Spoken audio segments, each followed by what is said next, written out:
Meyer and Meyer. I woke up with a terrible pain in my head. I was lying on the floor outside the front door of Miss Elaine Garfield's apartment. I looked around. The man with the gun and his red-haired friend had left. I was alone, and I had a terrible headache. I got up slowly and felt my head gently to see if there was any blood. There wasn't any blood, but my head was still very painful. I decided to go back to the office and go to bed. There was no sign of the porter at the entrance to the Manson building. I walked out of the door and across to the old gray Chrysler. I drove slowly back to the office. The telephone was ringing when I arrived at the office. I went in quickly and answered it. Samuel speaking. "Listen, Samuel," replied a voice. "Forget about Elaine Garfield. We hurt you a little in her apartment. If you don't forget all about Elaine Garfield, we'll hurt you a lot more." "Who are you?" I asked. But there was no answer. The man had put down the telephone. I decided to do what the man had told me. I would forget all about Elaine Garfield for 10 hours.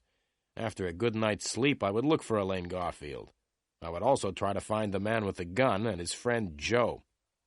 I lay down on the hard, low bed and went straight to sleep. I woke up the next morning at 8 o'clock.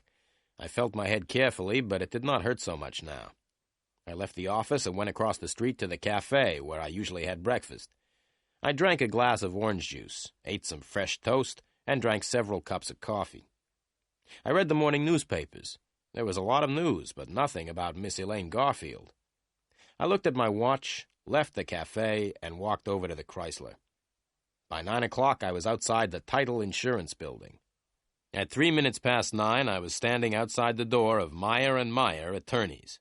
At 20 past 9, I was still standing outside the door.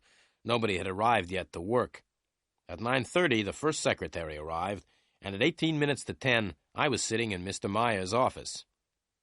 "Well, Mr. Meyer," I said, "my name's Samuel, and I'm a private detective."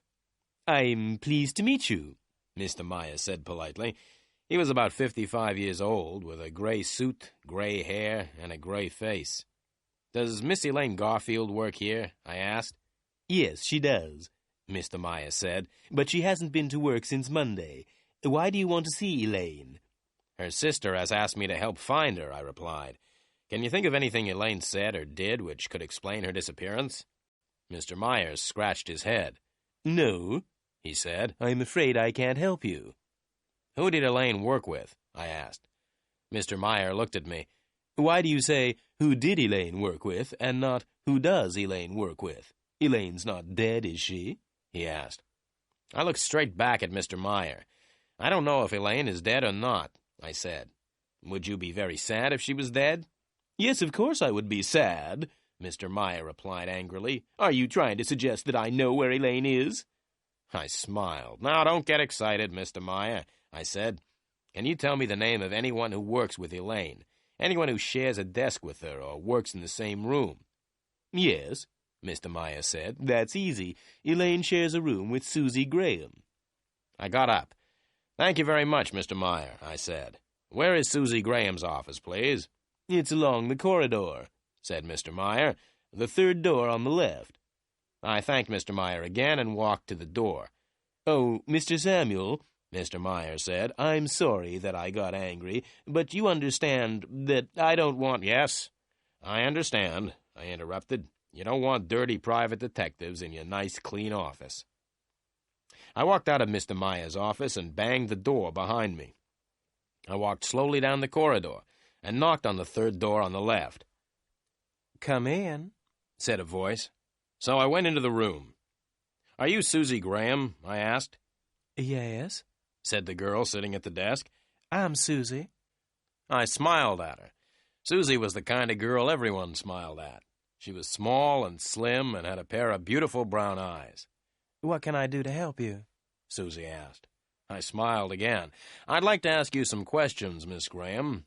"Don't call me Miss Graham," the girl said. "You can call me Susie." "Well, Susie," I said, "I would like to ask you some questions about a friend of yours. Her name is Elaine Garfield." Susie stopped smiling. "Yes, all right," she said, "but I don't want to talk about Elaine here in the office." "Right," I replied. "I'll tell you what we'll do. We'll go out and find a cafe. I'll buy you a cup of coffee, and you can tell me about Elaine. All right?" Susie cheered up and looked much happier. "I'd like to have a cup of coffee," she said, "but Mr. Meyer might get angry if I leave the office." "Don't worry about Mr. Meyer," I said with a big smile. "Mr. Meyer and I are great friends."